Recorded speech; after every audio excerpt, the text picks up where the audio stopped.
And if you could let us know when we're on the stream, I will start the recording now. Thank you.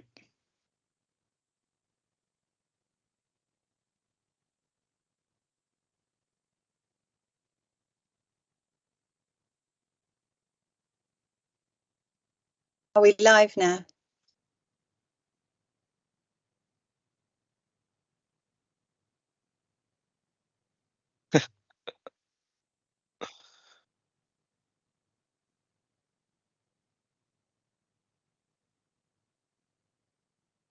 Are we live now?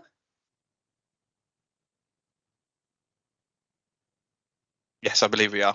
Thank you. Okay. Good evening, members, officers, and any members of the public who are viewing the live stream this evening. Welcome to this meeting of the Joint Local Plan Advisory Group. My name is Councillor Katie Thornborough, and I'm the Vice Chair of the Advisory Group. However, the usual chair cannot be with us today, so I'll be assuming the role of the chair for the meeting. Members, we need to appoint a vice chair for this meeting. I would like to nominate Councillor Peter Sandford. Do I have a seconder for this proposal? Can someone indicate? Neil Shayler, Councillor Shayler, thank you. Can I take that as affirmation from the councillors? Okay, thank you, members. Councillor Sandford, you are appointed Vice Chair for this meeting. The Joint Local Plan Advisory Group is a non-decision-making group comprising members of the Cambridge City Council, South Cambridgeshire District Council and Cambridgeshire County Council, and its role is to provide a steer at member level for the development of land use plans integrated with transport strategy. We meet in public and our recommendations go back to the local planning authority for decision making. This meeting is being administered by South Cambs District Council, and all of the papers for this meeting can be found on their website. Members, I'll now invite each of you to introduce yourselves. When your name is called, would you please unmute yourself and introduce yourself? As I stated earlier, I'm Councillor Katie Thornborough. My Vice Chair is Councillor Peter Sandford. Good evening, everyone. I am the member for Caxton and Papworth Ward in South Cambridgeshire, and as Katie said, I'm Vice Chair this evening. Councillor Henry Batchelor. Evening, Chair. Councillor Henry Batchelor, member for the Linton Ward in South Cambridgeshire. Councillor Tim Bick. Tim Bick, I'm a member of the City Council for the Market Ward. Councillor Neil Shayler. And I'm a county councillor for Romsey Ward in Cambridge. I'm also Vice Chair of Highways on the county. Councillor Simon Smith.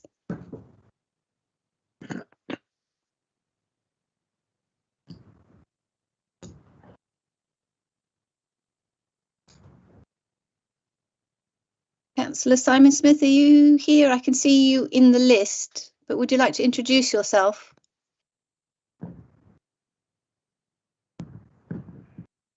Oh, I think we'll come back. Councillor Dr. Richard Williams.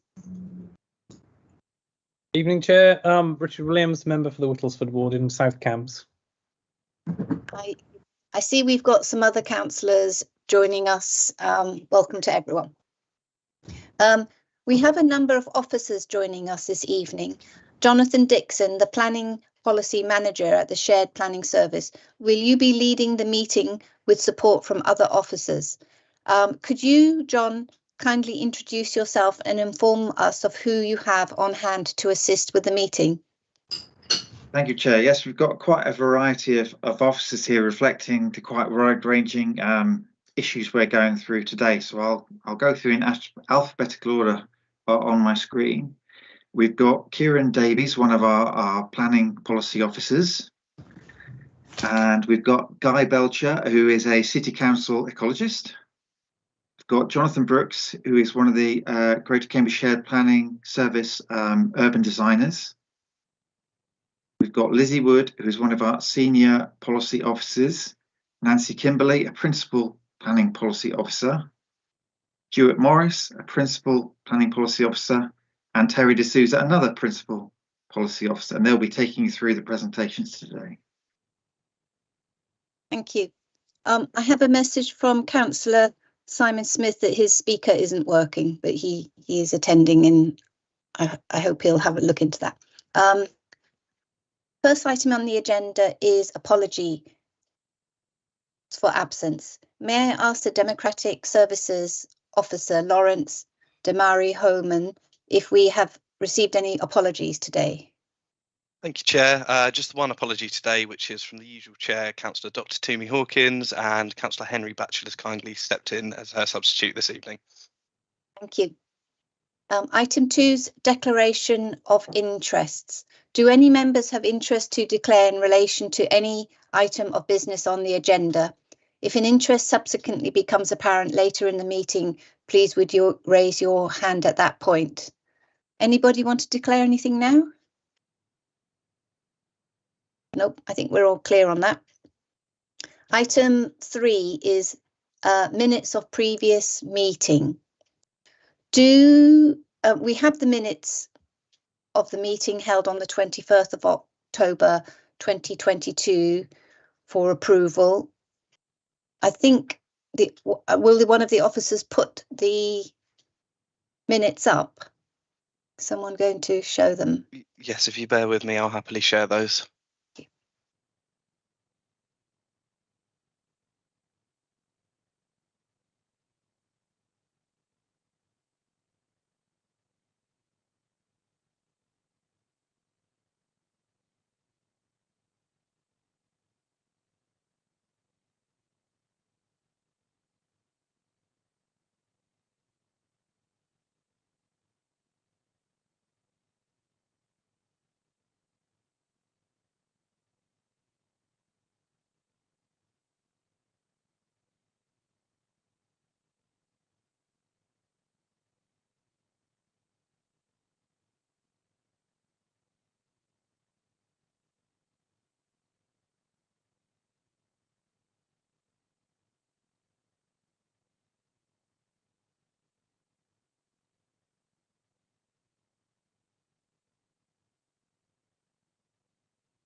Do you want to move on to the next page?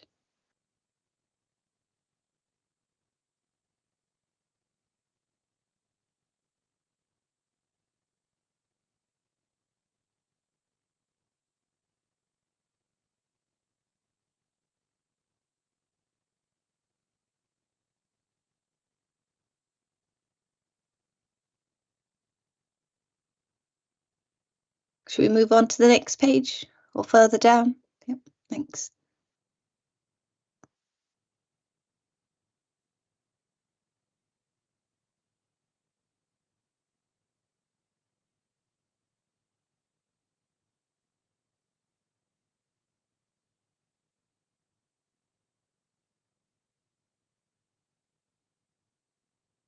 Okay, we can probably stop sharing. Do any members wish to make any amendments? Can't see anyone. Can I take the approval of these minutes by affirmation? You can put your hands up. Okay, thank you. The next item on the agenda is the main part of the meeting. It's biodiversity, green spaces and great places, and which are the sections of the local plan. May I ask John Dixon to introduce this item, please? Thank you. Thank you, Chair. Yes, we've been using these meetings to go through comments received through the first proposals where we consulted around a year ago on policies that we would propose to seek to develop for inclusion in the new local plan, and we had a huge amount of feedback. what these meetings have given us the opportunity to do is provide you a summary of that feedback by theme. And we will take you through a presentation on each of those topics, describing what that main feedback was, some of the next steps we are doing to further develop those policies towards preparation of the draft plan later this year. And at the end of each theme, I suggest we have a space for discussion to get any member feedback. So at that point, I'll hand over to my colleagues who'll take you through the presentation.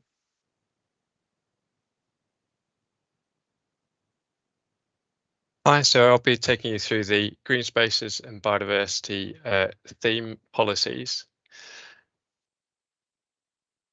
Thanks, Terry.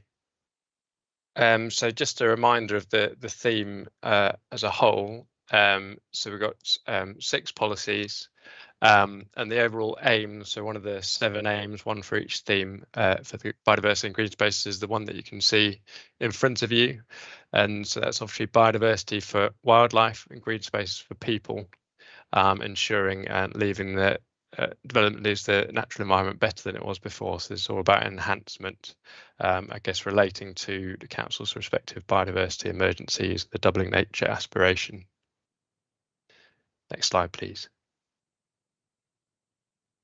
So first policy is biodiversity, and this policy to control biodiversity impacts from development and address biodiversity net gain. So there was broad support from a wide range of individuals, organisations and developers, particularly focusing on that 20% net gain aim. There were, in relation to the kind of protecting existing sites, there was comments coming suggesting to strengthen the policy. So not just talking about protecting sites of biodiversity importance, but also strengthening that wording to guide it away from sensitive areas by imposing things such as buffer zones, and also talking about protecting species beyond just looking at sites. In relation to the 20% biodiversity net gain target, noting that is a figure identified by the councils beyond the 10% mandatory net gain proposed by government. Developers as a group were concerned that 20% biodiversity net gain target might not be justified and could be onerous and perhaps not achievable. There were a small number of community concerns that essentially, I guess, worried that they didn't have confidence in the metric approach, suggesting that the metric approach might be flawed and was inadequate, and comments identifying the need for the measurement of that to be done by qualified and independent people. And then in terms of talking about off-site provision arising from a net gain approach, there were comments noting that off-site provision could be helpful to wildlife in terms of putting that provision in strategic off-site locations, but it needed a delivery mechanism, a clear one, and that noting that if you put it in a large off-site kind of strategic scale place, that might not deliver the net gain very local to residents, or say very local to where the development had taken place. Moving on to the green infrastructure policy.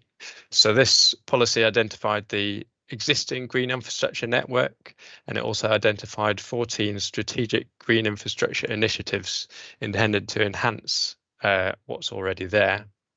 And it also then sought to say how development proposals coming forward might relate to those in terms of providing good green infrastructure on site and how they could contribute to those identified initiatives.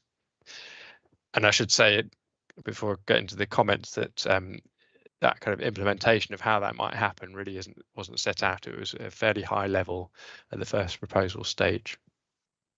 So again, as with biodiversity, there was broad support for the policy intention in terms of that support for those initiatives and the aim of improving green infrastructure from essentially across the board, which was really positive to see.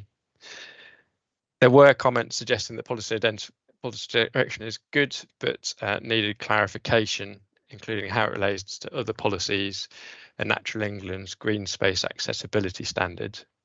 And I guess this relates, and we'll come on to the providing for open spaces, and there's a relationship between obviously green infrastructure as maybe a more natural area and maybe larger areas in relation to the more formal open spaces. And so I think there is a connection in terms of those two policies there. And there are a wealth of standards relating to green space. And so I think those comments there were wanting to understand standards for green and open spaces and green infrastructure as a whole. Similar comment as for biodiversity from developers, so that I think they were generally supportive, but there were some comments that they weren't, I think, looking to increase financial burdens that they saw arising through this policy. And then there were a number of comments suggesting how the green infrastructure initiatives could be amended or added to, for example, as we've given there, the Wick and Fen vision, and proposing other areas that could be covered by those initiatives. Thanks, Terry. So the next one, improving tree cover and canopy cover and the tree population. And so it's fairly Ronseal, it did what it says on the tin. And so it was looking to protect and enhance tree canopy cover and the tree population, noting I guess the climate importance of canopy cover, but the biodiversity importance of more trees, but more diversity of trees and things in the right location. Again, broad support, which is really positive. And noting the importance of planting climate resilient species, I guess, was a particular point. Some comments suggested that it should go further than what it did and propose a specific tree canopy cover requirement, such as maybe a percentage increase, a bit like biodiversity net gain, on all new development, and some kind of getting into the specifics of how the policy could be more prescriptive in terms of ongoing maintenance and the replacement of trees and so forth. And some developer comments seeking more flexibility to the policy, noting wanting to just balance the benefits of providing development with the benefits of protecting trees or enhancing trees. And then in terms of river corridors, this one was a fairly broad policy, so it addresses the River Cam corridor specifically and its tributaries, but addresses a wide range of topics in terms of landscape and biodiversity, access, and tries to bring those things together such that all those aspects are considered with development affecting that corridor. Again, broad support from a wide range of parties.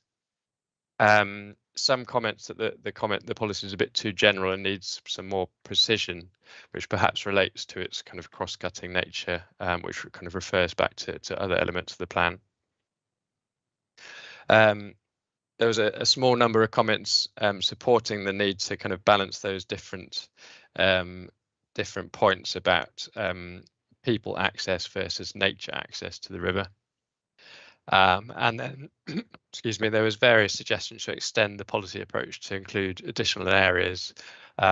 Most notably, I guess these were specific comments relating to particular tributaries or kind of extending out towards, I think, the Ouse and other areas related to the rivers. Thanks, Terry.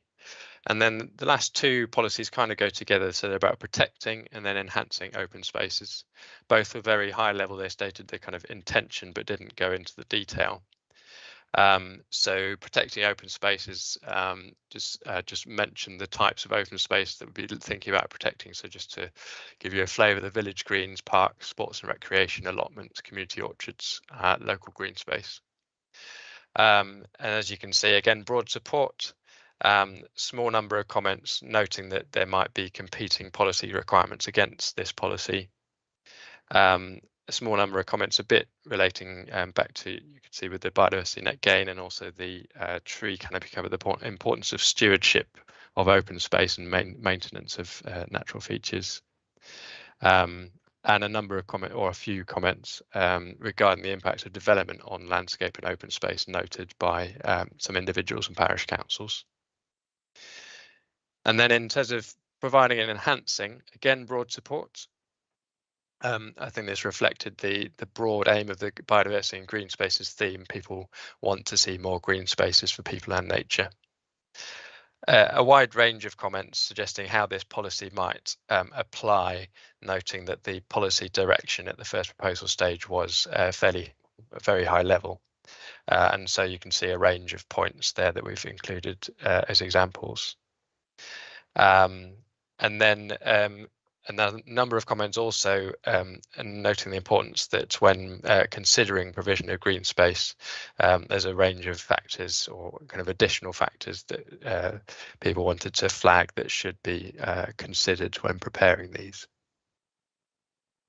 Thanks, Terry. So clearly we'll be looking to develop all of these policies towards the draft plan stage, but I just wanted to flag a couple of particular points that we'll need to draw upon in doing so. So the biodiversity net gain policy, you may be well aware that the national regulations making 10% biodiversity net gain will become mandatory in November this year. And so we'll be needing to work up with Guy and other colleagues in the natural environment teams, how the policy will work on a practical basis, including the offsite approach, I guess taking into account the approach that has been agreed by members for this kind of interim period before November 2023. And then in terms of the green infrastructure and the open space provision of new spaces, I mentioned the connection between green infrastructure and the open space policy. We are currently working with consultants Chris Blanford Associates on work to develop open space and green infrastructure standards, and working through the implementation of that, seeing green infrastructure and open space as a range of typologies that kind of all join together. So seeing them all as a whole to work out how they integrate, but how that, yeah, and how they're different too. And so that piece of work will be critical in informing how we develop that policy, and then I guess also they need to work with partners to ensure that we have a good understanding of how we're going to deliver, or how they will be delivered, in terms of turning the green infrastructure initiatives from concepts into specific projects that can really happen and support Greater Cambridge. I think that's it for this session, so it's over to members for comments and discussion. Thank you very much. Would members like to, with any comments or questions? Yes, raise your hands, your virtual hands, please. Councillor Tim Beck, please.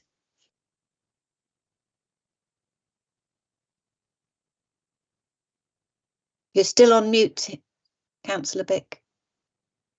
Sorry about that. I had a number of questions about the beginning part of that section. So first of all, in relation to biodiversity net gain,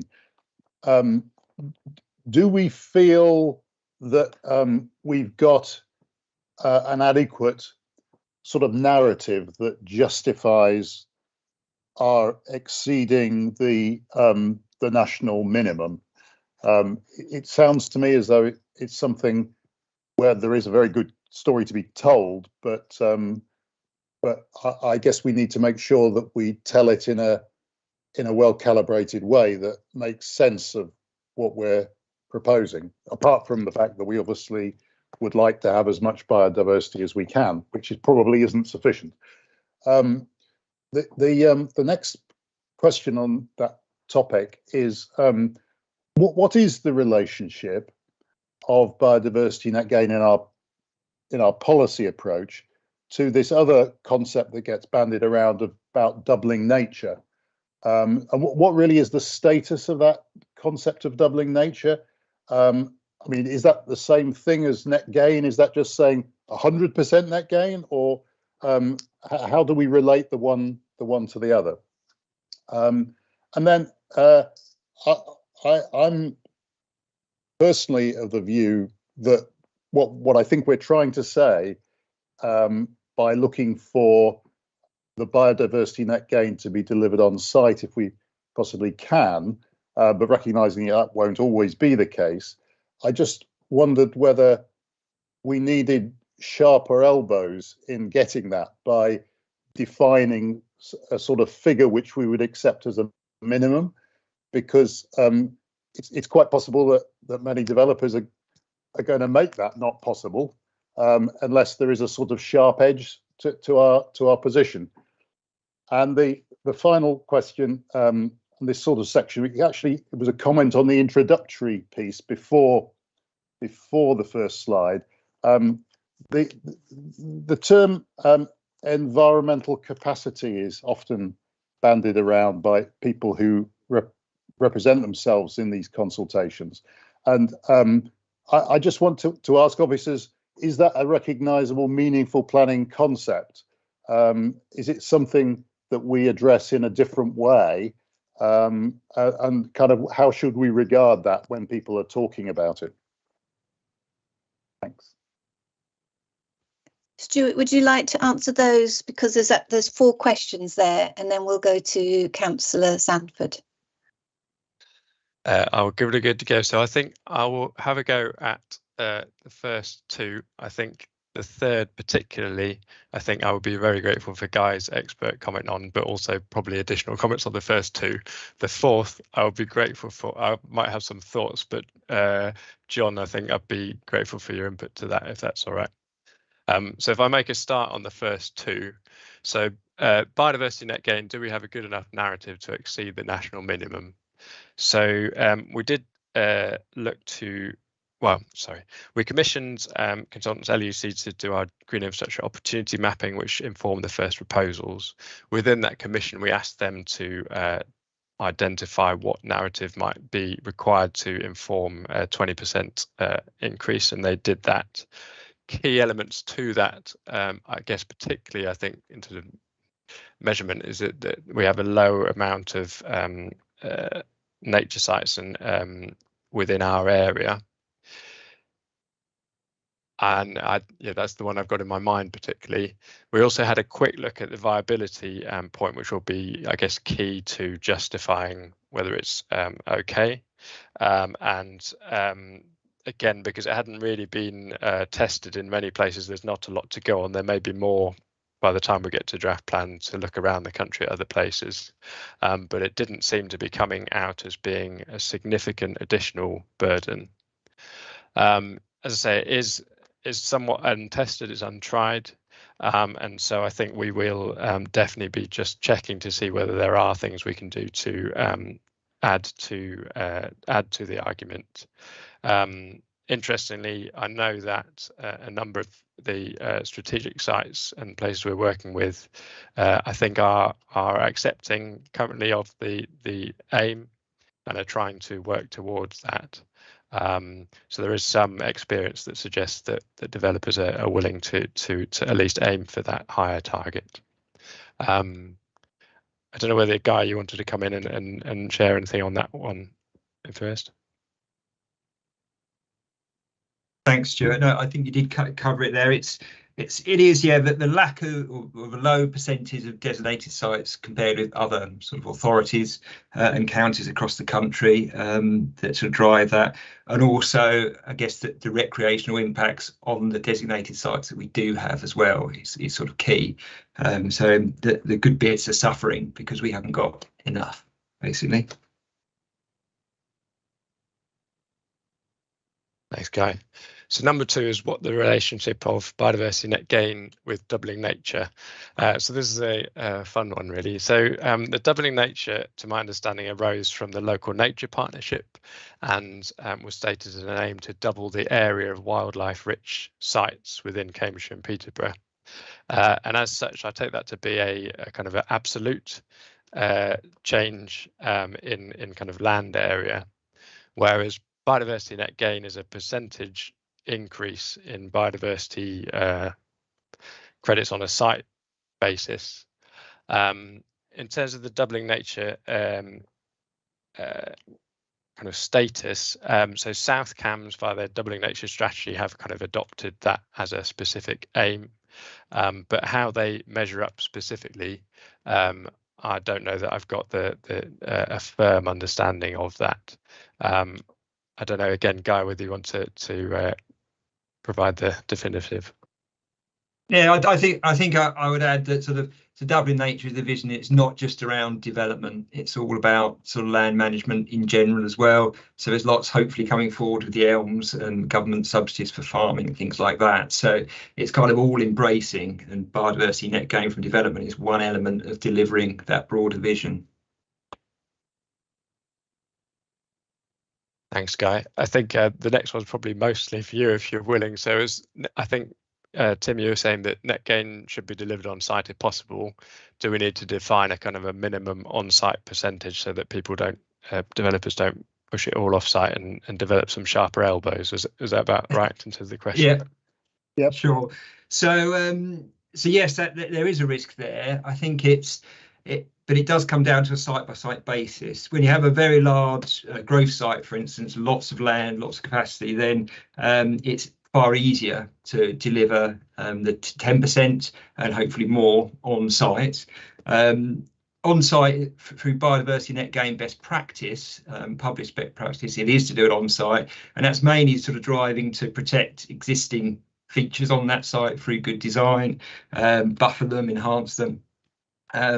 But when you get to the sort of minor sites, small sites, that can be tricky, and the habitats you do create on them are going to be quite small, quite difficult to manage. So you might not necessarily get the best outcomes for biodiversity with that approach. But I think it sort of shows that you do need to be looking at it at a site-by-site basis, really.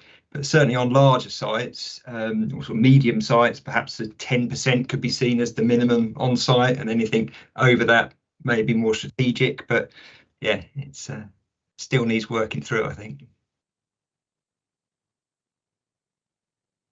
I think on the fourth question, Stuart, I think you're handing over to me. There was a question about the term environmental capacity. Well, I think I would argue that an awful lot of the plan evidence that we put together to inform the first proposals and is still developing is all about demonstrating the capacity to accommodate development, be that the environmental capacity or the social capacity or even the economic. So looking at the environmental capacity, clearly we have commissioned an integrated water strategy, which is very much looking at all aspects of the impact of the water environment, how we can accommodate that. As Stuart mentioned, we've got the green infrastructure work going on at the moment, adding to the work we've done on the open space mapping exercise that accompanied the plan. We do habitat regulations assessment work to look at those in more detail, those specific sites.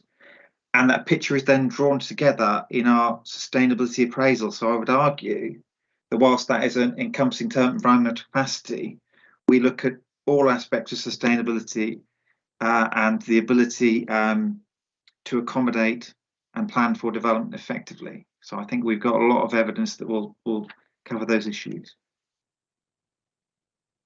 Okay, thank you. Good answers, I think. Councillor Peter Sandford, please.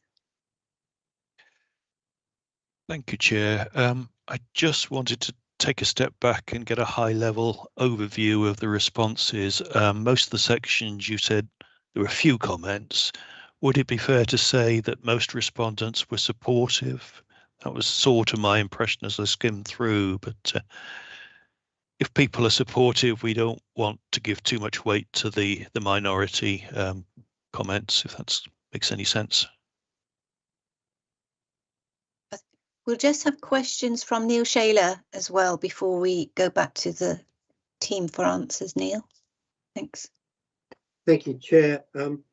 The biodiversity is always problematic in terms of a metric. It was developed to test the health of a more native ecosystem, and you can see the loss of biodiversity higher in some areas. And so by increasing biodiversity, it doesn't necessarily create a healthy or more resilient ecosystem. And my main problem with it is that in all of this, there's not much discussion of a baseline. I could imagine an extremely poor or degraded ecosystem, say a ploughed field, it would be very easy to bring in a net biodiversity gain. And in that situation, if this means for a developer that they have to put a few more species of trees in there, that could tick all the boxes. So it would be really good to know what are we comparing with? Have the baseline, what kind of diversity was there to start with? How close to a native or a scientifically important ecosystem was it? And the result, and again, we're crossing over into rewilding and these other concepts, but the result, is that resilient? Are those species going to stay after you've counted them? Are they going to contribute to an ecosystem that goes forward and is going towards rewilding? Is it, how close will the result be to something that looks like a wild and healthy and resilient ecosystem? So just, you know, doubling or increasing by 10 or 20% on what, and where do we want to go? That's my sort of question. Okay, Stuart, I'll hold up there if you could. So that's about Sanford. Councillor Sanford was talking about majority supportive, comments on that, and then Councillor Shaler was asking about the baseline and other forms of recognising resilience and rewilding opportunities. Thanks. Thank you. So if I deal with the comments one, and I might leave Guy to address the baseline query. So on the comments, so I would say that we do need to ensure we consider the substance of all comments, not let alone whether they're kind of the majority view or not. But notwithstanding that point, I would say yes. The first point I think we put on all the policies for this theme was that there was broad support for those policies. And if I could pass over to Guy for the difficult question. Sure. Thanks, Stuart. So the DEFRA metric is coming from national government. It will be mandatory. We've just received a little bit more guidance on how that will be rolled out, but that is what we did, what we will be using, and it may not be perfect, but it's a start at sort of putting some sort of quantifiable thing against these things. But essentially how it works is, you're 10% of the baseline of that site. So the site is surveyed, both habitat extent and condition. That's using the UK Habitat Assessment. So there's a standardised methodology now for doing that to feed into this metric. And if a site is very low value, for instance, if it's sealed surface all the way through, then it's almost sort of 10% of nothing is nothing. So there's no sort of driver to actually create more biodiversity on a site like that. But the majority, and it's weighted that way to sort of push development to lower quality habitats to start with. So as the market sort of generates it, it almost won't be viable to go to a site that has got high biodiversity value and also high biodiversity potential, because there is within the metric a strategic significance category. So if it's identified within an area that is strategically significant for biodiversity protection and enhancement, then again that is notified. So for that, I think going forward, and I think what the council is sort of saying is that, will it become part of a wider sort of network? Then a parallel piece of work is undergoing at the moment, which is the local nature recovery network. And that's a piece of work that will link to the government's national recovery networks. It's being undertaken by the county council on behalf of the combined authority, and all the districts will be involved in inputting into that along with other stakeholders. So that will create a sort of network of strategic sites which will then be used within that metric to sort of determine where things should or shouldn't go and where any offsite provision would be best targeted. I don't know if that answers your question or not. Can I come back very briefly on that, Chair? Yep. Yeah, it leaves some of those questions, doesn't it? But it can mean a lot of different things. I did notice the idea that if there was a lot of biodiversity there to start with, it would be very difficult to increase it, and that would tend to mean it was too expensive for developers to do it. The one question was that what does biodiversity mean in terms of a healthy environment? Because biodiversity by itself could be a whole bunch of species that don't normally live together, or you know, some very fancy gardens have actually quite a lot of biodiversity in it, but it's not a self-sustaining ecosystem or something that is tending towards what we, you know, the loss of wilderness, the loss of wild ecosystems, and the loss of native species of moths, and you know, so is there some sort of a baseline along those lines that is not just simply the numbers of different species, if you like? So the biodiversity, when he's talking about biodiversity net gain and the use of the metric, that is purely habitats, their area, extent, and their condition. It's not accounting for species at all. We still have all the legislation as far as sort of protected species and species of principal importance. So there are a whole suite of other species things that need to be looked at alongside BNG as part of any development. So that's still ongoing, but and then any site that comes forward would have to be managed for this 30 years. So that habitat management is for 30 years. And I guess that the more sustainable that creation is, then the cheaper that would be for a developer to actually deliver. So that those sort of drivers are there, but that's why the sort of local authorities there also to make sure that it's in the right place and yeah, meeting the needs of as many species as possible. Thank you. Councillor Simon Smith? Can you hear me? Yes. Okay, great, thank you. So this policy relates to existing local plan policies, Cambridge local plan policies 69 and 70. And these policies have just been put under stress test into development proposals, 8 Adams Road and Elstone Croft. And the application of the policy was found wanting. I think two things.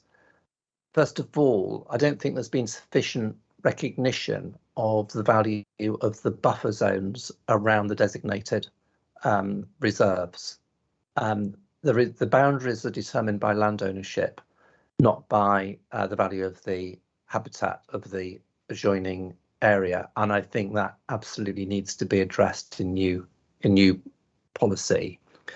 And then the second point that came out from those two cases was about evidence, and it was clear that the developers in both cases sought to ignore, evade, dodge, and otherwise game the very strong policy requirement to produce comprehensive assessment of habitat, assess whether there would be any harm, and if there was, to come forward with measures to mitigate it.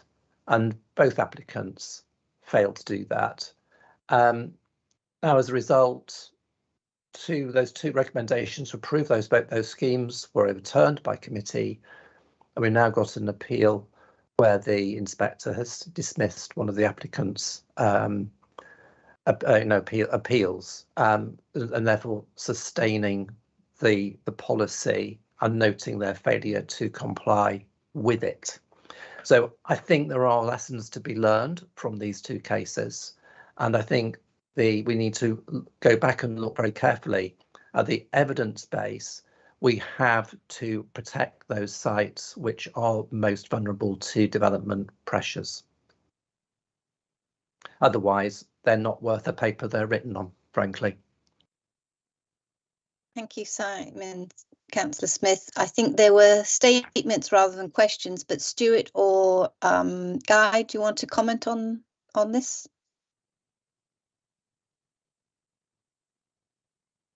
I would, yeah, clearly I wasn't aware of those issues, and we'll need to explore them and make sure we account for them as we develop the policy. Okay, can we, Councillor Bick?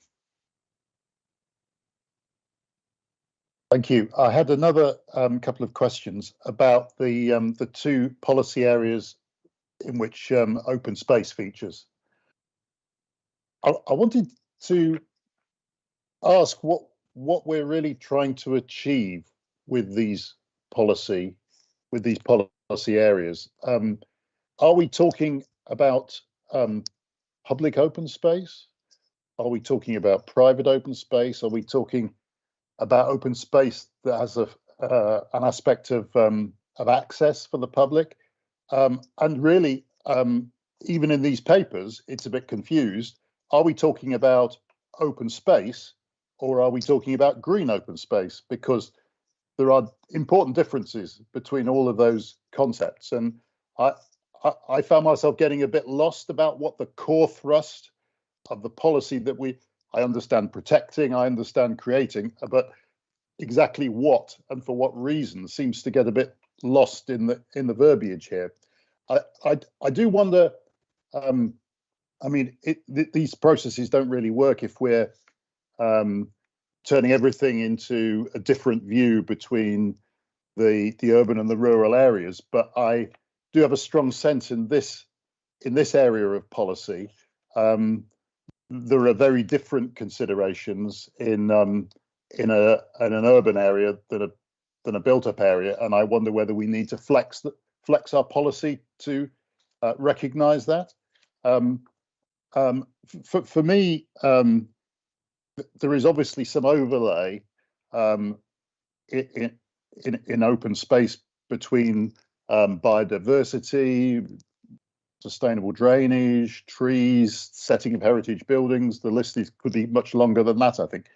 But isn't the core of this place open space emerges the sort of the social purpose of open space, because that can easily be ignored, and although it can be overlaid with some of those other things, it shouldn't be compromised too much. And it's possible to see that you could satisfy a biodiversity objective with something you called open space, which actually denied other aspects of open space, and therefore maybe didn't achieve what people thought it was going to achieve. So multi-purpose is good, but I do think we need to have a very strong point of policy somewhere in the document overall, which safeguards the social purpose of open space, where people can meet people, people can get exercise, and the aspects that are connected with mental health can be satisfied too. So I really felt rereading this that there was a lot more work to be done to actually define what the critical mass of this policy area was, and what we really mean by, is it open or is it green or is it public? Thank you, Councillor Bick. I'd just like to add I'd like to just add on to that the comments earlier about the evidence shows that our triple SIs are being overused by people visiting them because of the lack of public open space in this area, and whether there's a data about that, and whether actually trying to improve the triple SIs for nature is part of the target we could set. But do Stuart or Jonathan want to come back on this, and then we will move on to and then Neil Shaler can come back again, and then we'll move on to the next section. Yep. Thank you, Chair. I think I'm going to pick this one up, and I think I would really say that you and Councillor Bick have really encapsulated the sort of challenges that we're trying to address, and one of the reasons why we commissioned a further study. First of all, it isn't just about whether you can access space, because our current plans and future plans need to recognise there are private spaces in Cambridge, or limited access spaces, that all have a significant value in the character of the city and the value they present to people that do use them. So it's not just all about only looking at public space. what we've been trying to do through our additional work is think, well, how do we look at that spectrum of space from the smallest end, the pocket park, right up to the country park, and look at it as a spectrum of spaces? Because I think some of our, well, looking back probably many years, we looked at open space more in phrases like using the 6-acre standard and so on. I'm going back, 20 years, where you looked at spaces and the value of them, or the need was presented in how much, area of open grass you provided to a development-based appeal on a hectareage. And what I think the typologies we're looking at is acknowledging that you need that variety of types of spaces. You need access to very local spaces and sometimes perhaps more urban character open spaces, through to also having access to those bigger spaces that in some cases might be further away. And we're trying to look at that overall spectrum in how we create great places where you have your needs met in that variety. But I think your question and my answer probably encapsulate the challenge of putting that together. And I think we've also got the benefit now of having Natural England's latest green infrastructure standards approach. So they put out a lot of information about guiding how councils put together these frameworks of open space. There was some work done at the county level through future parks, which was published as well. So we've got an awful lot of information to build on, but we have now got to draw this together into a operational typology, and we hope to be able to come to you with some information drawing on that and putting to you how that might be solved to create these great places I think you're looking for. Thank you very much, Jonathan. Councillor Shayler, did you want to come back, or your hand's now down? So, I just wanted to perhaps add support to what Councillor Bick was saying about places that are accessible for people. I mean, this might be a community orchard, for instance, which might not be that particularly, biodiverse or a wild ecosystem, but it has its own. So the other thing was the idea of sustainable drainage and water gardens. This is something that we're thinking about a lot on highways. So yes, if I could just do a small shout out for that as well. Thank you very much, Chair. Yes. Councillor Richard Williams, do you want to come in? Thank you, Chair. Actually, it's not related to this item. I just wanted to note that I do have an interest. I should have declared at the start. Apologies, I was being a bit slow off the mark. Just to note that my employer, the University of Cambridge, and my college, which is Christ's, had commented on these parts of the consultation. So I just should note that. Okay, thank you. So I think we'll move on to the next section, which will be another really interesting section. Thank you.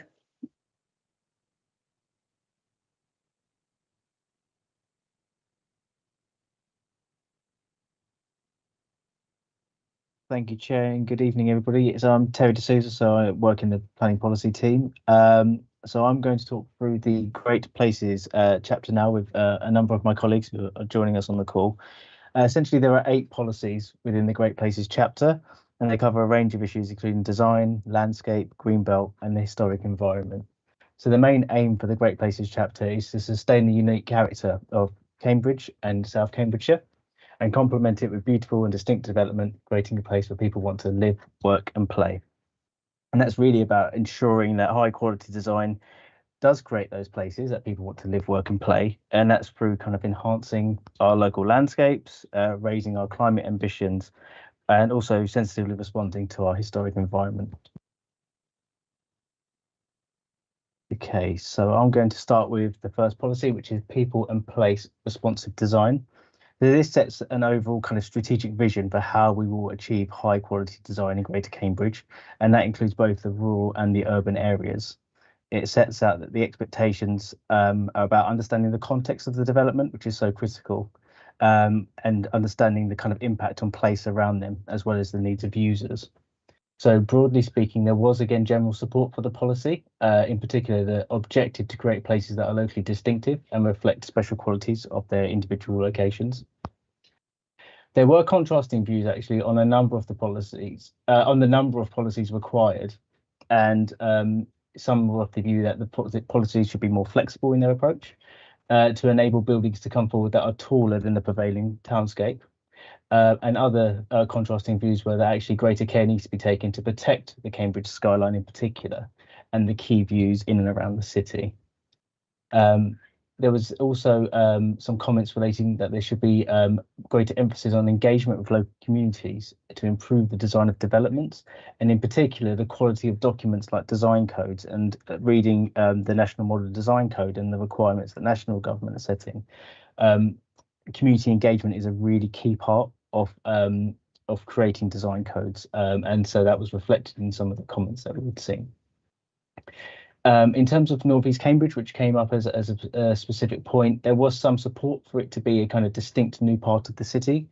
However, there were some objections to the principle of the relocation of the wastewater treatment plant to Honey Hill.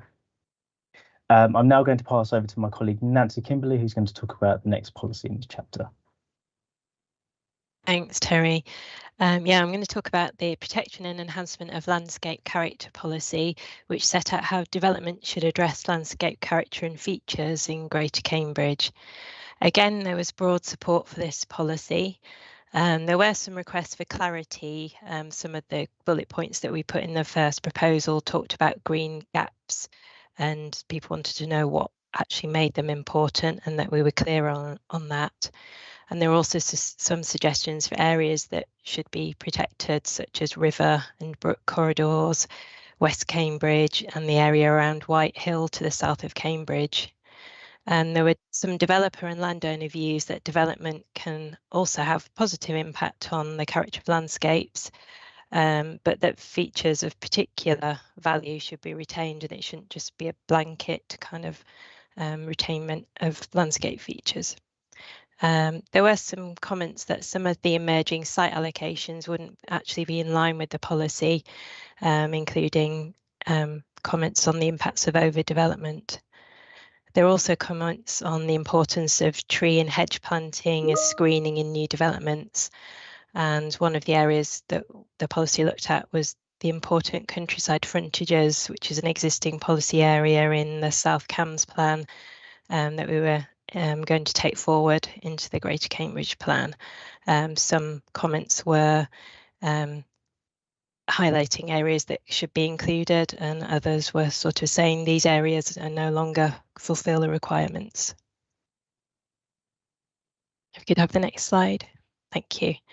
I'm also talking about the protection and enhancement of the Cambridge Greenbelt policy, which sets out the framework for the consideration of development proposals in the Greenbelt, and it also set out the support for the established local purposes of the Cambridge Greenbelt. Again, there was broad support, although some people questioned whether Greenbelt policies are still relevant and the effectiveness of existing Greenbelt policies. There was support for the positive use of Greenbelt for recreation, biodiversity and tackling climate change. There was some objection to any development in the Greenbelt, including lands for transport infrastructure, such as East West Rail and the busway to Cambourne, and the relocation of the wastewater treatment plant. There were also several comments from site promoters arguing that their site in the Greenbelt should be considered for development, and disagreeing with the Greenbelt assessment that consultants produced for us. I'll now hand over to another colleague. I'm not quite sure who it is. It's me, Lizzie. Thanks, Nancy.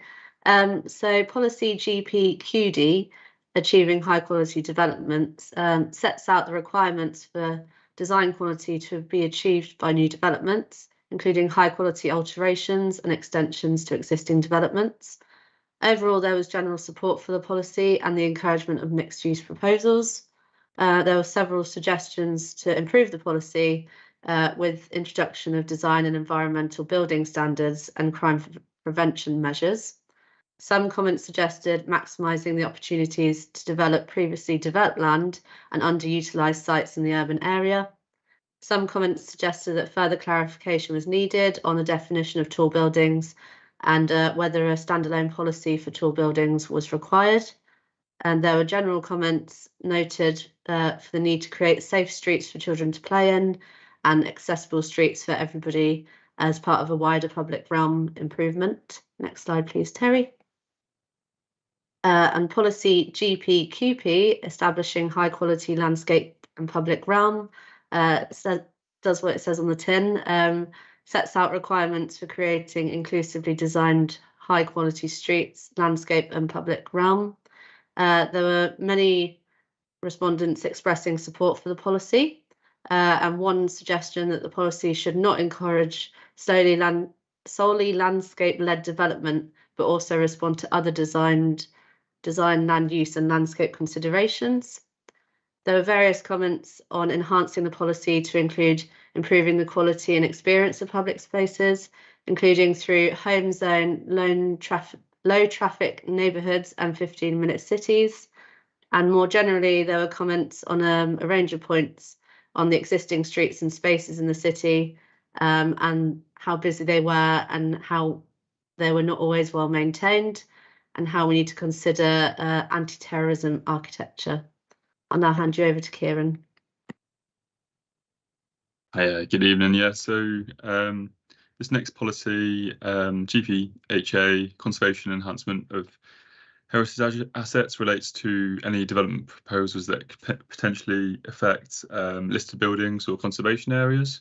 And yeah, there's broad support from individuals, public bodies, third sector organisations and developers.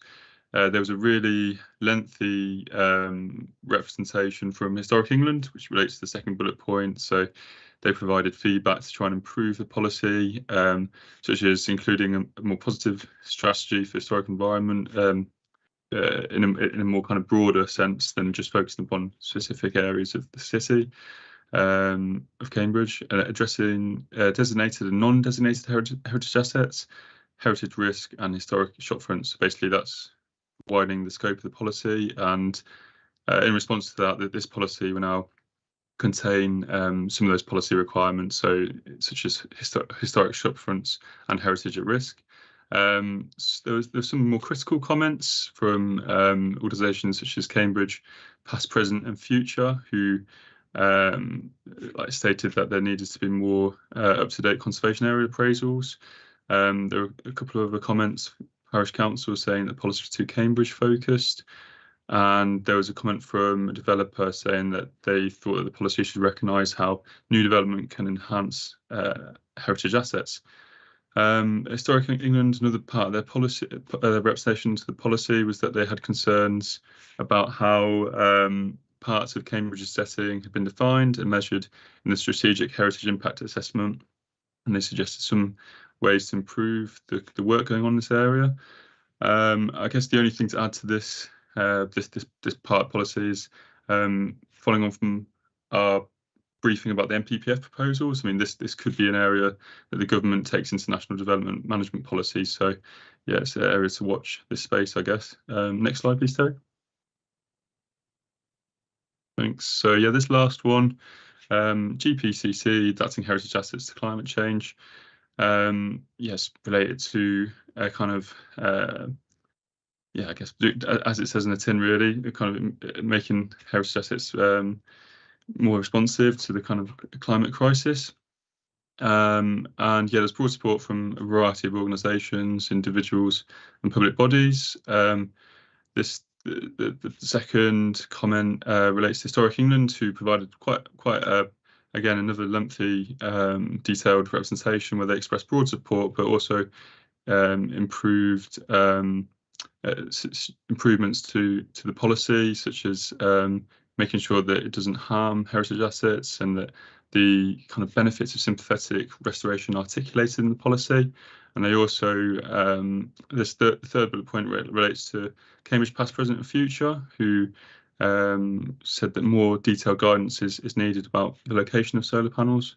And the final bullet point relates to Historic England, and they provided more advice about how the policy could recognise significant carbon output produced when demolishing old buildings, and the policy should relate to all buildings of traditional construction, and align with another policy, CCNZ, in our batch of policies. I think that's it then. I think so. Thank you, Kieran. Yes, and just for members to note that we are also proposing an additional policy for this chapter now, which relates to designated and non-designated heritage assets. This is on the back of a recommendation that's come from Historic England, and we've been following up with them as part of our kind of what was the duty to cooperate process, where it's about making sure that we have an established criteria for identifying non-designated heritage assets, and also how we'd have a local list of assets linked to planning policies in the local plan. This is essentially building on 2 existing policies from the adopted local plan. So policy 62 from the Cambridge local plan, which is local heritage assets and Appendix G, as well as the South Cambs local plan policy NH14, which relates to heritage assets. So it's essentially combining those 2 existing policies into a specific designated and non-designated heritage assets policy. Just in terms of next steps for discussion, I just wanted to flag 2 pieces of work that we're doing at the moment. So we have appointed consultants to undertake a piece of work which relates to townscape study. So they're looking at the existing townscape character areas across Cambridge City in particular, and some of the larger villages within South Cambridgeshire. Primarily drawing together information that already exists from a number of documents, such as conservation area appraisals, village design guides and others. There's also heritage impact assessments being undertaken to support specific site allocations, and that is part of sort of national requirements really that Historic England have asked us to do. And that's well underway. And we're also undertaking a tall building strategy for Cambridge as well.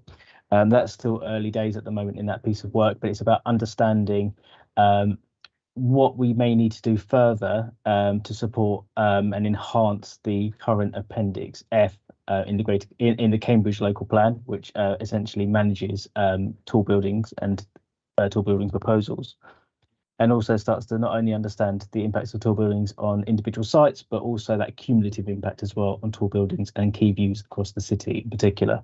So, for example, if there were tall buildings on the west side of Cambridge and then there were tall buildings on the east side of Cambridge, what does that mean cumulatively in terms of our appreciation and understanding of the city from those key strategic views? But we can provide more detail on that as that work develops further. I'm going to now hand back to the chair. Thank you. Thank you very much, everyone. Questions from members? Councillor Bick. Yes, I had a question about taller buildings. I mean, I read what we're saying in the document we consulted on, which doesn't strike me as awful. It's quite an elegant way of addressing it, but then I notice in the consultation response we have this suggestion from Historic England that it might be more useful to have a separate policy for taller buildings. So I just wonder whether officers could help us understand kind of what is the point being made there. Is it something that would give greater power to whatever policy we had on taller buildings, or is it just a sort of symbolic thing to have a separate policy on something that people care a lot about? Okay, I've got a question. Our pubs, we have a policy at the moment to protect some pubs in Cambridge. Will that be carried through and maybe extended to the whole area? And maybe someone could pick up Councillor Beek's points in that as well. Thank you. If I pick up the first bit, I think John Brooks may also come in on the tall buildings aspect, but I think in terms of having, multiple policies, my take on it is that we are trying to have a plan where issues are grouped amongst a succinct set of policies. So whether we have one policy covering a number of issues or combined, that really shouldn't be an issue. So that has been our aim, to have a succinct, structured plan. That's not to seek to undermine the importance of effectively having policies that address tall buildings, and that would very much be our intention. John, I don't know if you want to pick that up further. Yeah, thanks, Jonathan. Yeah, Jonathan Brooks here, Principal Urban Designer. I think it's a really good point about whether you start to try and isolate particular components and do something bespoke around them. I think this is where the importance of the work that Terry referred to in terms of the skyline and tall building strategy, which we're currently working through with our appointed consultants, becomes really important, because I think we've always seen the need to link particularly kind of particular elements together, so you don't sort of create a standalone. And I think once we know further around the sort of the baseline of that, and we understand more around the character of the city, which we've got a pretty good understanding of already, but you know, development has been happening for a chunk of time since that policy was written, and so there is an opportunity to really evaluate how the policies in the existing local plan are working and how Appendix F is working. And then I think as we kind of move forward, it will become much more obvious to us whether there would be a need to, as you say, kind of do something which is very bespoke, but I think would need to go more around tall buildings, but with the skyline importance and setting and those kind of issues as a suite of topics that which you would structure a policy around. But as Jonathan says, we are trying to do something kind of streamlined. But the challenge with that is, does it get kind of lost in that streamlining process? And I think at the moment we're open to that. And I think it's going to be really important to see what the work that our consultants does with our very strong input into that work, be assured, to see how we go forward. Thank you On the pub. Oh, sorry, I was just going to mention. You pick up the pubs. Sorry. Yes, let me pick up the pubs as well. But also, just on that point, we have been working incredibly closely with Historic England as part of this tall buildings and skyline study. They've been involved in drafting the brief, as well as through the various drafts and discussions. So we're working very closely with them, and actually they've been very complimentary of the work that we've been doing within the team, and actually trying to address some of these issues sort of head on really early on in the plan making process. And as you can imagine, that isn't a consistent approach that's taken across all authorities. So I'm really pleased with the feedback we've had so far from them. Terry, sorry, I'll just add on to that Historic England have obviously identified that our current policy 60 and Appendix F are an example of kind of pretty good practice in terms of how they work. So again, we're really mindful of the fact that we've got something that's quite strong already. But again, this is where, as we engage with our consultants and we think about how it can be modified to become better and kind of meet kind of further expectations that Historic England may have, how that all kind of comes together in the future. So we don't want to lose what we've got, but we want to make it better. Just on Councillor Thornborough's point around public houses, yes, we are proposing to retain that policy as part of the draft local plan. It has been shifted into another chapter, though. It's moved into the well-being, I can't remember the full name of the title. Wellbeing and social inclusion. Thank you, Lizzie. Chapter. Lizzie, I think, is the lead on that policy now, so that's great.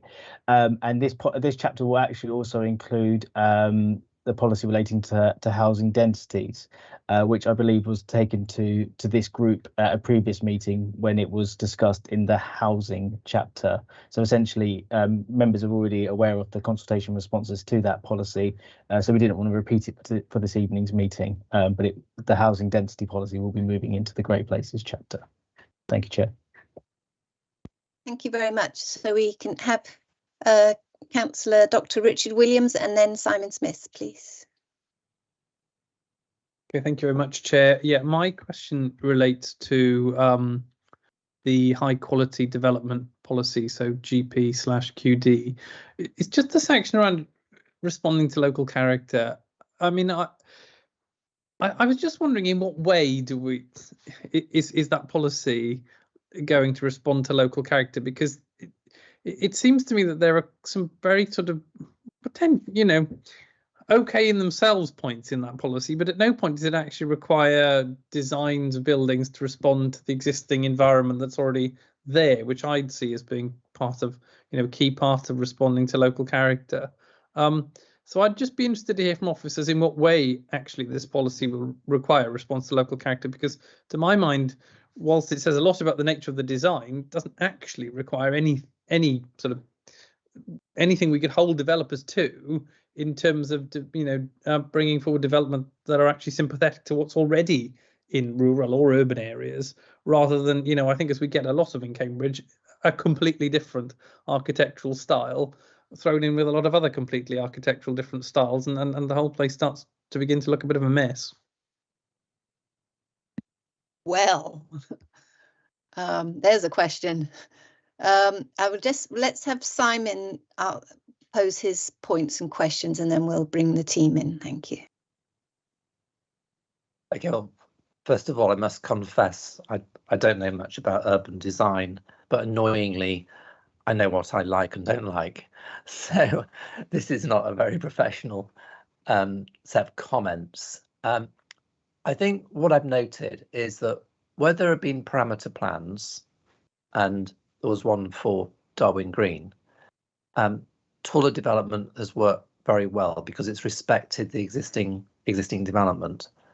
And where that hasn't happened, it's caused a lot of, so NIAB, it caused a lot of problems. And I think the quality of the development when NIAB is built out, it won't be a great addition to the urban form.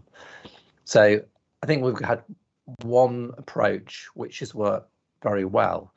Now, when we apply that to tall buildings, say in the centre and the commercial areas, I think the fact that you're undertaking this review is really positive and to be welcomed, because there will be increasing pressure onto ever taller buildings. And I think it's going to be really important that we have a policy that's quite specific, that when developers come in for pre-apps, you've got a policy, you can refer to a policy which says, look, the limit on this particular site is going to be N floors and no more. And we've got a policy that's gone through the local plan, being subject to examination, that seals the deal.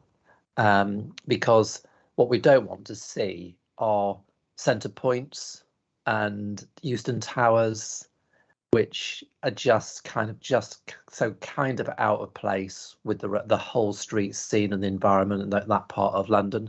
And I think if we can design out the risk of that form of development in Cambridge, it would be a fantastic thing to achieve.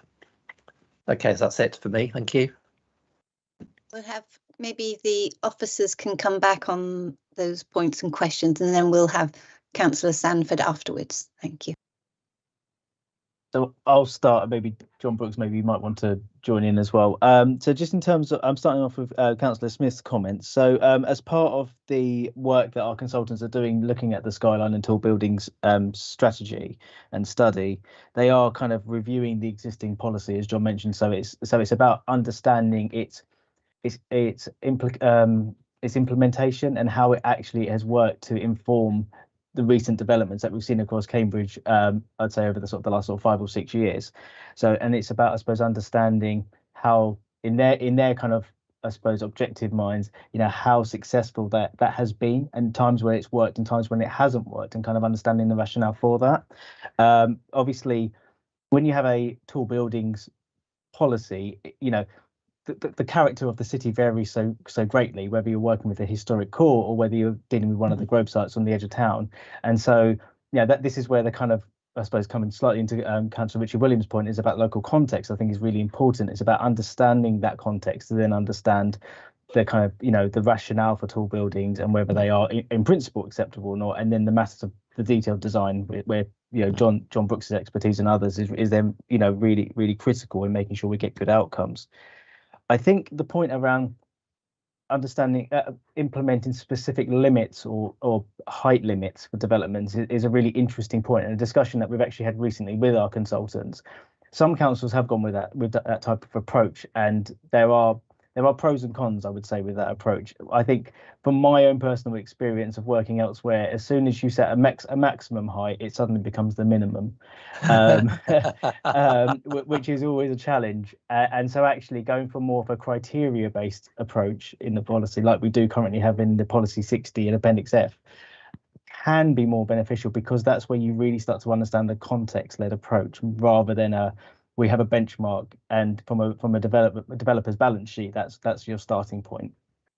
So I think this is where we've got to be quite careful in terms of setting limits.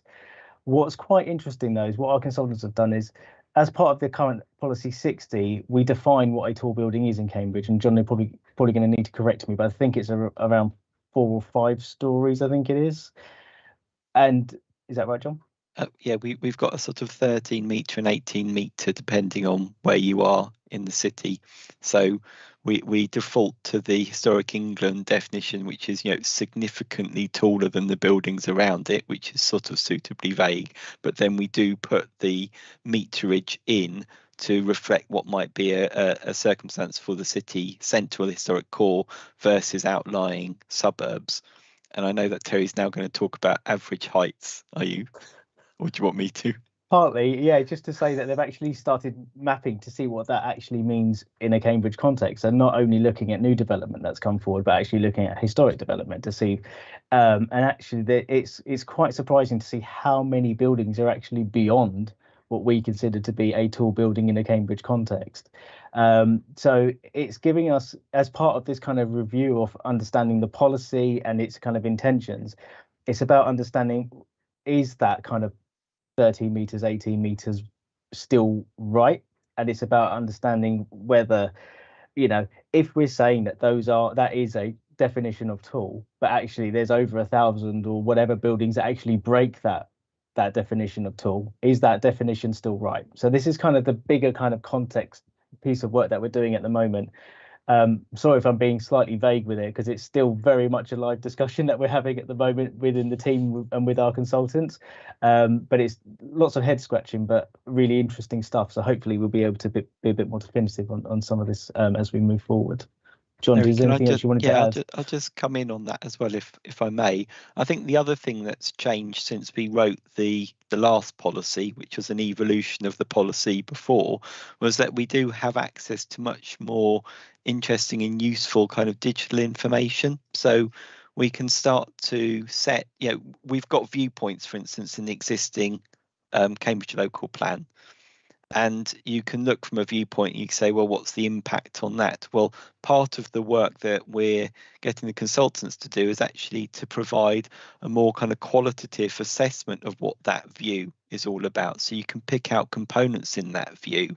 And that's where that understanding of townscape or skyline becomes a really important point. So the point I made earlier about it's not just about tall buildings, it's actually the ensemble piece of the setting of the city, the tree line, the open spaces, the prevailing heights. And I think, again, this is where this sort of average heights data for different parts of the city becomes really interesting and useful. So we've got quite a crude approach at the moment with these kind of thresholds, but actually we could start to do something much more sophisticated. So as Terry said, it's all kind of evolving and happening as we speak, and it'll be interesting to see how that washes through into the policy. Well, the other issue it might be worth picking up on, sorry, Councillor Smith, the other issue is the local design codes. So they're very much looking quite a strong part of the emerging changes to the national system. And we're actually doing, the Built Natural Environment team are doing some work exploring some early work on what those might look like. But I think they might pick up on some of that local issues that Councillor Williams was picking up on, because they would provide that more element of local design that I suspect you may be looking for. John, I don't know if you want to pick up on that as well. Yeah, really happy to. So I think obviously we've got the point around the sort of local townscape and thinking about kind of character areas and how that rolls into a design code. I think there'll be something really interesting about how do you potentially, is that the only thing you can do? Does it have to be completely respectful of an existing character, or is there a case that can be made for a contrast with it, which I think responds to what's set out in the National Design Guide about how you might start to do that. But the point around kind of community participation and involvement in the production of local codes is a really important part, so that we can we can respond to what people want, and we can understand what are the important components of places that they live in. And so that, along with that wider piece around skyline and character and setting, becomes a really robust structure to help you make important decisions about how the city can change or not in some places. Well, can I just say thank you? Clearly, this issue is in the hands of very capable and expert and very enthused people. And I'm just feeling very secure that we're going to get a really good policy from you, and you're going to deliver it as well. So thank you very much. That's great. So, Councillor Williams, did you get enough answer to your points and question? Yeah, thanks, Chair. I mean, thank you for the responses. I sort of take the point about design guides, and I know probably that is an area where a lot of what I'm getting at it would be dealt with through that area. I mean, I do slightly wonder about this policy there, because it does say that we have a policy about protecting local character, or responding rather to local character, but then the detailed points don't actually say anything about local character. They make points about design. They don't actually make any point that design should respond to local character, which to my mind you could probably do with a few words. So I would probably like to see that toughened up, but I take the point that you make, that local design guides might be an appropriate place for this to be dealt with. Yeah, I'm happy to just come in, Katie, if that's okay. I mean, I think respond is always a really difficult word, and I think it's how you quantify what that response should be that becomes really important. So I think we need to be precise with our language and precise with the ambition of what we want to achieve through that, and set that out clearly. And certainly as we draft the policy, that will be kind of forefront of our minds. Sorry, Katie. Yeah, I just want to say we've got some fantastic examples in the city and in the rural parts of this area about things that have worked really well, and some examples of things that didn't work well, which might help. Councillor Sanford, do you want to come in now? Thank you, Chair. At the risk of dragging the discussion out, I think Councillor Williams has made some of the points I was going to. I'm struggling to see a policy that will work for both the city and some of the South Cambs villages. I'm mindful of a recent planning application where the locals were horrified at a 3-storey building rather than a 2. And that was a village that's probably only 5 or 8 miles outside Cambridge. So the details, I think, do need to go into the local design plans, but I recognise the challenge the officers have got to actually come up with something that'll work for all our area. I look forward to reading your drafts, people. Yes, I just following on from Councillor Sanford, there's a whole similar discussion about densities as well, and the appropriate densities. And I keep reminding myself that one of the most dense parts of Cambridge is Eddington, the taller parts of Eddington, but it's just so wonderful. I think it's a wonderful space. But do you want to, Jonathan, do you want to come back, or Terry? I was just going to mention that under policy GPQD, achieving high quality development, there is a section in it that talks about contributing and responding to local character. So that's about the successful integration of buildings, routes and spaces between buildings, topography, which is obviously just as important in the villages as much as it is for the city, townscape, and then landscape as well. And then it talks about things like appropriately scaled frontages, public spaces in rural and urban settings, the use of materials, which is obviously so critical, but also really some of the things that's quite easy to sort of overlook when you're looking at sort of bigger schemes, and things like the functional aspects, so like waste and recycling, bike storage, car parking, all of those things that actually start to create that clutter or that urbanizing effect in our more rural locations. And so actually, so whilst this policy talks about things like tall buildings and about, passive surveillance for designing out crime, it does have a few really good hooks there, I think, in terms of about responding to local character.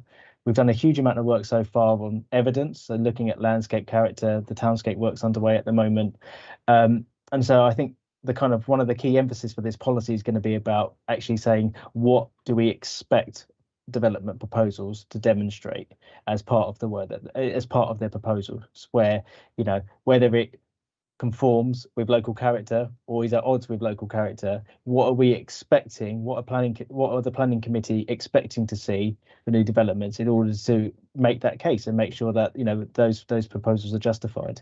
So yeah, so this is where obviously the policy preparation is the next stage of actually developing the draft plan. Will hopefully give, you know, members of this group and other councillors the confidence that we have a policy with teeth. Excellent, thank you. I'd like to say also that the opinion, people's opinion does change over time, and I know that buildings generally are the most unpopular when they've been around for about 50 or 60 years, and quite some of the bigger buildings, if they are not demolished, then they then become they are on the upward trajectory and become quite popular again. Councillor Shayla. Well, that was quick, Chair. Yeah, I just I want to put in a little bit of support for tall buildings, really. The thing is, we have trouble with sustainable transport, with passenger transport within Cambridge, with housing in Cambridge, and a lot of these problems, and also the local environment around the buildings. And as the Chair mentioned, Eddington is a good example, the most densely populated part of the city, yeah, and yet it doesn't feel like that. It feels beautifully open. So when it comes to speaking to the local character, as long as we're not following bad design and unsustainable housing, you know, we can look at what is great about what we have and what needs to change. And I think, you know, we are building for 50 or 100 years in the future, and I think we should really keep that in mind as well. Thank you, Councillor Shayla. Anybody want to come back on that?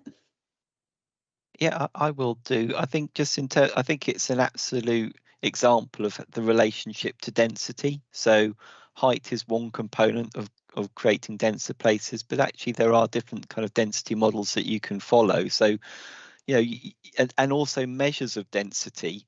So, you know, people per hectare becomes a really interesting way of measuring density. And it's a really interesting way of understanding how you support and sustain local communities and services, and how you relate them to sort of public transport routes. And so, you know, a sort of gentle density approach, which is sort of, well, depending on who you are, sort of 75 dwellings up to 250 dwellings per hectare, can deliver a denser form of development and a bigger critical mass of people without radically changing the perception of the skyline or what the city's about. And I suppose Eddington is sort of heading into that sort of gentle density in places kind of approach, albeit with then a few kind of taller buildings around, you know, taller in comparison to the ones around it. So I think as we go forward, it will just be interesting to think about how we capture that as part of that approach. Thank you. Do any more councillors want to make any comments or questions? Okay, well, I'd just like to follow up on what Simon said, and it has been such an interesting presentation, and from the team, really good questions and comments from the members. I've found it's really fascinating, but it does reflect for me the quality of the team, just fantastic. And I'm really pleased about the evidence that we continue to seek, and I'm impressed about your understanding about our aspirations for the city and this area. So can't thank you enough for all your hard work and in making what's going to be an amazing local plan. So thank you all very, very much. Thank you, members, for coming along, and other people for looking in. And I look forward to the next one, which is going to be on Monday, the 13th of March at 5:30.